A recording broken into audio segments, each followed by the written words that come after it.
develop this kind of clarity and stability and attention is to take a time for that. You try to sit quietly in a comfortable but quite a balanced posture, where you're just not just hacking with your knees and back all the time. So it might be that you naturally can sit cross-legged, or you can sit on a chair, but try to keep the body in a kind of balanced posture, not sort of leaning the back too much or sort of being crooked, because somehow then your mind also will be a bit crooked. And you might rest your hands on your knees or on your thigh or in your lap on top of each other. But keep your eyes sort of lightly gazing in the space. Usually you are not aware of your breath. So to be aware of it brings some kind of awareness. You are now attentive to something to which normally you are not attentive to. And so that sort of calms down your mind from getting lost in all kinds of mental constructions. And when you start looking at the mind, in fact, what sometimes happens, it seems that instead of diminishing, thought seems to increase. And this seems to rush through your mind like a waterfall. Well, in truth, it's not that they really increase. It's that simply now you at last become aware of how incredible mental activity is ceaselessly going through your mind. You're just trying to see things the way they are. So keep on watching them. Watching the thought, watching them arising, letting them come and go, without trying to stop them. If you try to stop the thoughts forcibly, it's like there's a powerful spring of water in a meadow. If you just put a rock on it or put your feet upon it, the pressure will be too strong. It's going to sort of flow anyway. So don't try to block them, but also don't try to fuel them. Like one thought comes, and then 2, 3, 4, and the chain reaction quickly invades your mind. Just let them come and go, and watch your breath. Just be mindful and quiet. So if you do so, then somehow you'll experience a little more calmer mind, a more focused mind. And you can use that more focused mind to develop something else, like compassion or loving kindness.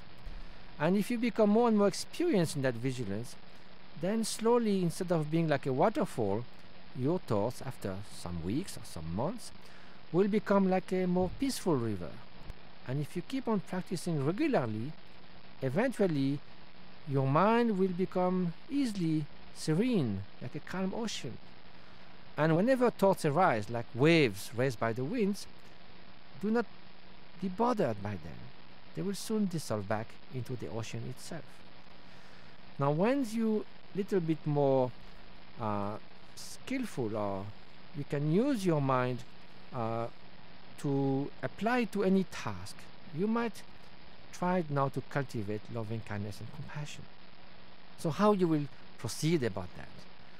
So first of all, you will just sit calmly and begin by generating a powerful feeling of warmth, of loving kindness, of compassion for all beings.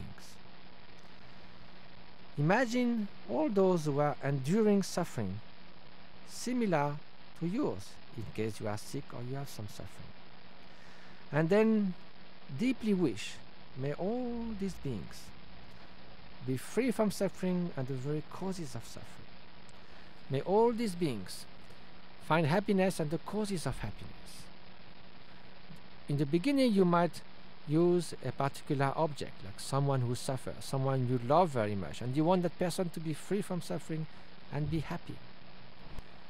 But then you can identify this very powerful feeling of loving kindness and benevolence and experience it, so that step by step, every atom of your mind, of your body, of your being is nothing but compassion. Unconditional compassion and loving kindness. Let that state grow in your mind. Let there be nothing but loving kindness. So this is a very powerful experience. Of course, we do experience from time to time an altruistic love or compassion, but we don't cultivate it. So here, let it grow. Let it remain in your mind. Let it slowly become part of yourself. But also you might use skillful means to go from one meditation to another one slightly different.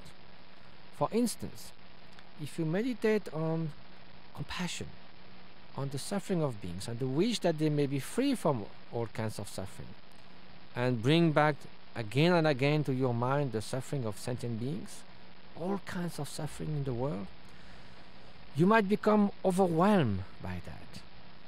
So much suffering everywhere, and feel discouraged, powerless. So at that time, you might shift to another type of positive meditation, which is to rejoice.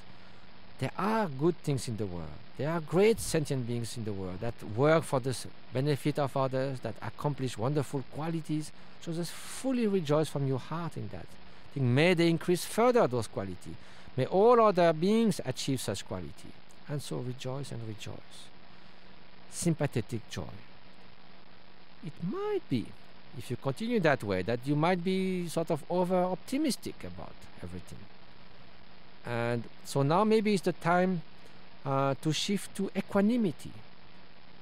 Impartiality means that loving kindness, that compassion, that rejoicing, try to extend it to all beings, not just only those who are sort of good to you, who are your dear ones, your loved ones, who treat you well, but also to strangers. After all, they also deeply, like me, and like my dear ones, they wish to achieve happiness and avoid suffering. And they are entitled to achieve happiness and avoid suffering. That's the most basic of all human rights. And then you can even extend that to your so-called enemy. What is an enemy? Nobody is an enemy intrinsically. It's someone who didn't treat you so well at some point. But again, as we said before, maybe because that person is overpowered by ignorance, mental confusion, hatred, jealousy, and so forth. So we are not necessarily wishing that, oh, may he continue to flourish while doing all these terrible things, but may that person change. Even the worst of all dictators, you may wish deeply, may hatred be totally removed from that dictator's mind. Then, of course, he'll stop harming people. So try to have the same powerful feeling of compassion for all beings. Now, the idea of equanimity and impartiality, maybe it can slowly drift into indifference. Instead of caring in the same way for friends, strangers, and enemies, you may not care for anybody at all, in fact. So if you see that happening, that sort of indifference sort of sets in, then you can switch to loving kindness. May all beings be happy. May all beings find the cause of happiness. And then continue to grow that loving kindness and let it pervade your mind. Here again, with time, there might be a slight deviation. You might, attachment and grasping for those whom you love might sort of little bit spoil that pure, unconditional loving kindness. If that happens, then you can shift again to compassion or to rejoicing, so skillfully going from one to the other. Now we mentioned in the beginning that there is a way of calming the mind by watching the breath. Then we spoke a little bit about how to generate compassion and loving kindness. So there is a way to link both, because breathing in and out is the most natural function that we have as long as we are alive. So if we could combine mindfulness and the cultivation of love and compassion with breathing, you could imagine that it would be a very powerful means of developing those qualities. So what we will do here is imagine all the happiness, the qualities that you have, and when you breathe out, you give that to all sentient beings, and they get it entirely, each of them. It's not like cutting a cake into 100 pieces and giving a morsel to everyone. Here, everyone gets the whole of your love, compassion, wisdom, and they sort of relieve at the same time from their suffering.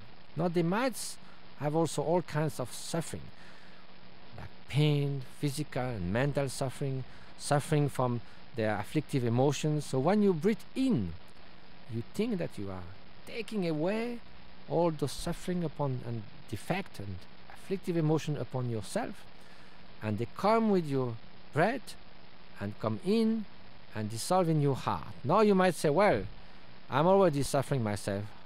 what's going to happen if I add upon that the suffering of others? And that's going to be an unbearable burden. But that's actually not the case. And what you can do is visualize in your heart. Images are very powerful means to change our state of mind. You visualize in your heart a mass of brilliant white light. And as all the suffering and mental toxins of the others dissolve in your heart, in that white mass of light, they completely sort of transform. So it's not a burden, but you are taking and transforming the suffering of others. So by doing so again and again, naturally you will set your mind in a very compassionate way, very loving way. It's not that by just some magic trick you're actually going to remedy to all the sufferings of the world, but by becoming a deeply loving and compassionate person, definitely you'll be able to act to your deeds and to your words in a compassionate way that will definitely and for sure contribute to the well-being of others. Now, some people say that the fact that we are doomed to die sort of throw a shadows on all our life. And kind of extinction of death is something that is bound to bring us a very pessimistic outlook on whatever we might try to accomplish in life. And sometimes one can be surprised that meditators and those who engage in the spiritual path often take impermanence and death as a support of their meditation. And why is that? First of all, is to be attuned with reality. No one has ever escaped death. Also, is to give a different value to the time that passes by. That's quite striking when some people are afflicted with a sickness that is threatening their life, and they are told by the doctor they have just 1 more year to live. Some people really cannot cope with that. They feel totally destroyed within. But various studies have shown that actually the majority of people will report that these months or year that they know experience while seeing that the end of their life coming soon has been the most intense, the most powerful, the richest part of their life. That's where they sort of try to be as loving as possible with their dear ones.